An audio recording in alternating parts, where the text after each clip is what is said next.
Attendez.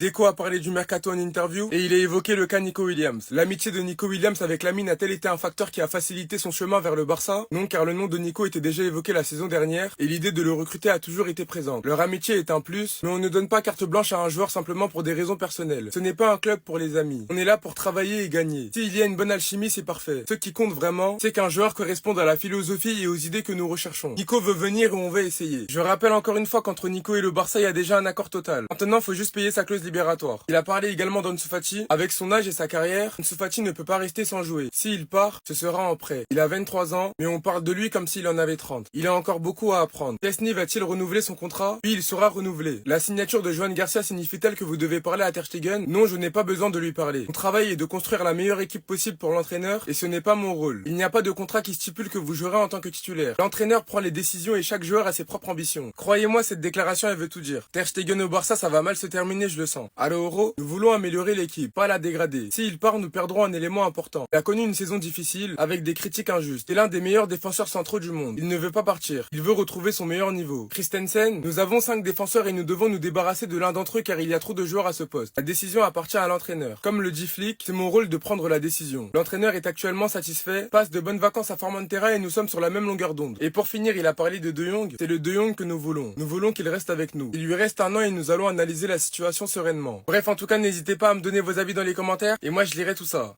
Déco, arrête tes bêtises, hein. Nico Williams veut venir et on va essayer. Comment ça on va essayer? Pfiou, pfiou. Tu vois pas, faut absolument le sortir de là. Le visage de Nico Williams a été retiré d'une peinture à Bilbao. À la place de la photo de Nico se trouve une inscription: que tu partes ou que tu restes, tu as perdu notre respect. La direction de l'Athletic Bilbao a l'intention de surveiller chaque étape de l'accord avec Nico pour s'assurer que le Barça ne contourne pas les règles du fair play financier pour inscrire le joueur. Iñaki Williams met la pression sur son frère pour qu'il reste à Bilbao. L'Athletic Bilbao refuse d'accepter le paiement de la clause en plusieurs fois. Payez la clause en une seule fois, sinon vous l'obtiendrez pas. C'est quoi cette zumba de l'Athletic Bilbao autour de Nico Williams? À croire on est leur club rival. Déjà l'année dernière, il accepte de prolonger avec vous. Là, il veut réaliser son rêve, y a personne qui le laisse. Il a pas manqué de respect au club. Il a dit que s'il partait de l'Athletic Bilbao, c'était que pour réaliser son rêve et aller au Barça. Et vous voulez l'empêcher. À croire Bilbao, c'est la prison, personne ne peut partir de là-bas. Oh non, c'est des foot, Déco. T'as intérêt à le sortir de là-bas. Y'a pas de on va essayer, peut-être qu'on le fera. C'est on va le faire et il va venir, c'est tout. Ils sont fous les Basques, ils ont cru on pouvait pas partir de chez eux. Oh non, Nico, viens, t'inquiète mon ref, on va bien t'accueillir ici. Ah non, là j'accepterai pas. Dites-moi vous en pensez en commentaire les gars, c'est pas vous êtes des bons, nous, on avance. Attendez, c'est officiel. Le FC Barcelone compte se débarrasser d'un défenseur cet été. Et ça a été confirmé par le directeur sportif Deco avec ses déclarations choquantes. Il a même dévoilé le nom des défenseurs qui va quitter le FC Barcelone. Bougez pas, je vous explique tout. À l'heure actuelle, on a 5 défenseurs centraux. L'objectif du FC Barcelone, c'est de réduire en passant à 4 défenseurs centraux. Monsieur X qui vient de renouveler, sachant il a une clause libératoire de 70 millions d'euros entre le 1er juillet et le 10 juillet. C'est confirmé par Deco et Christensen qui va quitter probablement le club, déjà qu'il est venu libre et il se blesse beaucoup. Deco qui déclare clairement que nous avons 5 défenseurs et nous devons nous débarrasser de l'un d'entre eux. Finalement, c'est Flick qui va décider du nom qui va quitter officiellement le club. En tout cas, à mon avis, Christensen doit quitter le club, déjà qu'il lui reste un an de contrat. Si on arrive à le vendre avec un prix raisonnable de 10 millions d'euros maximum, moi ça me va. Déjà que cette saison il était tout le temps blessé, on sait pas ce qui peut se passer la saison prochaine. En tout cas, dites-moi ce que vous en pensez. Quel est le défenseur que vous voulez qui quitte le club? Passez une bonne journée. Attendez! Plusieurs sources ont dévoilé le tactique de Hansi Flick la saison prochaine qu'il va utiliser en cas de recrutement de Nico Williams et pourquoi pas Rashford. Hansi Flick avec ses recrutements, il va pouvoir nous ramener la LDC la saison prochaine. Bougez pas, je vous explique tout. Maintenant que Joan Garcia est arrivé au Barça, le transfert de Nico Williams est quasiment bouclé. Rashford qui fait des appels de phare clairement au FC Barcelone. Plusieurs médias ont affirmé que le tactique et l'attaque du FC Barcelone la saison prochaine sera effrayant. Déjà qu'on peut jouer avec 3 compositions différentes avec l'arrivée de Nico Williams et pourquoi pas Rashford. Le tactique est clair. Nico Williams joue à gauche, Lamine Yamal à droite comme d'habitude et de temps en temps Rafinha en 10. Daniel Olmo jouera comme numéro 9, enfin faux numéro 9 pour remplacer Lewandowski, que actuellement il a 37 ans, sachant qu'il va pas nous donner toute la saison. Comme la saison dernière, on voyait à la fin de la saison qu'il était vraiment crevé et si Rashford arrive au Barça, il pourra même remplacer Lewandowski, sachant qu'on a Ferran Torres comme super sub et Dani Olmo qui applique à la perfection le rôle de faux numéro 9. Sinon les gars, dites-moi ce que vous en pensez. En tout cas, moi je suis hypé de la saison prochaine. Passez une bonne journée. Deco a fait énormément de déclarations concernant le mercato, concernant les joueurs qui peuvent partir. Concernant certains joueurs de l'équipe, il y a énormément de déclarations, je vais pas pouvoir tout vous résumer, mais je vais vous résumer le plus important. Attendez, regardez ça. Christensen, Deco, nous avons 5 défenseurs et nous devons nous débarrasser de l'un d'entre eux car il y a trop de joueurs à ce poste. Il explique que le dernier choix reviendra à Flick et qu'ils sont coordonnés dans leur choix. Personnellement, moi je suis pas de cet avis de devoir se débarrasser d'un défenseur. Hansi Flick aimerait aussi clairement garder tous les défenseurs au Barça.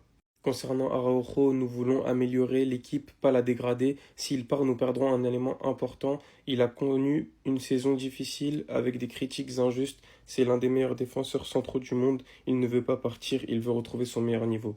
Donc les gars, à mon avis, comme je vous ai dit, Araujo ne partira pas. On verra bien à la suite du mercato. Barcelone doit-il vendre un joueur important cet été? Deco, nous espérons que non. Ça montre clairement qu'il y a encore quelques défaillances. Mais bon, on sait que la situation économique va beaucoup mieux. On espère qu'ils n'ont pas à vendre un grand joueur de l'équipe pour pouvoir recruter derrière. Concernant la signature de Joan Garcia, est-ce qu'elle signifie que vous devriez parler à Ter Stegen? Deco nous dit que non, il n'a pas besoin de lui parler. Mon travail est de construire la meilleure équipe possible pour l'entraîneur et ce n'est pas mon rôle. Il n'y a pas de contrat qui stipule que vous jouerez en tant que titulaire. L'entraîneur prend les décisions et à chaque joueur a ses propres ambitions. Donc du coup, le cas Ter Stegen est à suivre cet été. Concernant le cas Ansu Fati, pour ceux qui parlent, le premier nom qui vient est Ansu Fati. Deco nous rapporte qu'à son âge et sa carrière, il ne peut pas rester sans jouer. Nous sommes ouverts à ne pas lui mettre d'obstacles s'il veut partir. Et concernant Monaco, oui, ils sont intéressés et ils ont parlé au FC Barcelone. Et que si Ansu Fati demanderait à partir, ça serait sous forme de prêt. Moi, je suis totalement d'accord avec Deco. Partir en prêt, ça sera la meilleure solution parce qu'on sait qu'il peut revenir à un bon niveau. Maintenant, à voir la suite. On lui souhaite tous le meilleur à Ansu Fati, les gars. Concernant Lewandowski, est-ce que le Barça est inquiet pour trouver un remplaçant à Lewandowski? Deco nous rapporte que non, car Ferran devient petit à petit un attaquant numéro 9 et qu'on peut faire aussi jouer Olmo en tant que faux neuf. Et là, très important, il se projette par rapport à Nico ou Luis Diaz, mais bien sûr qu'on sait que Nico est la priorité. Si Nico ou Luis nous rejoignent, nous pourrons jouer sans attaquant confirmé, ça ne sera pas dramatique. Là, concernant Nico Williams, Deco nous dit que Nico, comme d'autres joueurs, manifeste désormais une forte envie de venir et si les conditions sont réunies, dans son cas, nous essaierons de certainement finaliser l'accord. Voilà pour la déclaration de Deco. Bon les gars, il n'y a pas tout, parce qu'il y a énormément de déclarations. Je vous ai laissé avec le plus important. Et malgré les critiques par rapport à Deco, il est vraiment en train de se bouger et on voit qu'il essaye de construire une équipe pour le futur et une équipe du présent. Affaire à suivre. Dites-moi ce que vous en pensez des déclarations de Deco dans les commentaires et abonnez-vous, ça arrive lourd. On parle pas de lui l'année prochaine, les gars? Casado, qu'en est-il? Pour les fans de De Jong, vous avez de la chance qu'il a été blessé. Je vous dis, vous avez de la chance qu'il soit blessé. Parce que De Jong, à l'heure actuelle, peut-être qu'il n'aurait jamais vu le jour. Tellement Casado, il était trop fort en début de saison. Énormément de matchs qui me viennent en tête, mais les principaux, c'est le Real, le Bayern Munich, où il fait un match. Waouh! Un milieu défensif comme on en a très rarement vu dans cette ère moderne du football. Malheureusement, c'est dur de se relever après une blessure qui dure longtemps. T'as De Jong qui est revenu au niveau, mais c'est pas grave. Je vous avertis qu'en cas de mauvaise performance de Jong, cet homme-là derrière moi le sautera d'un coup d'éclair. D'un coup de rapide. Parce qu'il est bourré de talent, ce petit. Il est bourré de talent, il est trop fort. Le nombre d'interceptions qu'il a fait en peu de matchs cette année, c'est incroyable. Xavi et lui, ils ont une énergie débordante sur le terrain. Ils reviennent sans cesse pour faire les retours défensifs. Constamment en mouvement, donc tu peux le voir sur le côté droit, sur le côté gauche. C'est que bénéfique pour le Barça d'avoir autant de profils différents. De Jong, c'est quelqu'un qui emmène énormément vers l'avant, qui est bon techniquement, qui sait faire de très bonnes passes. Et Casado, c'est beaucoup plus défensif, où il est un énorme soutien pour ses centraux déjà. Parce que déjà avec une ligne assez haute, un mec qui revient constamment, c'est cool. En tout cas les gars, méfiez-vous, parce que le Casado Prime, vous l'avez pas encore connu, c'est rien ça.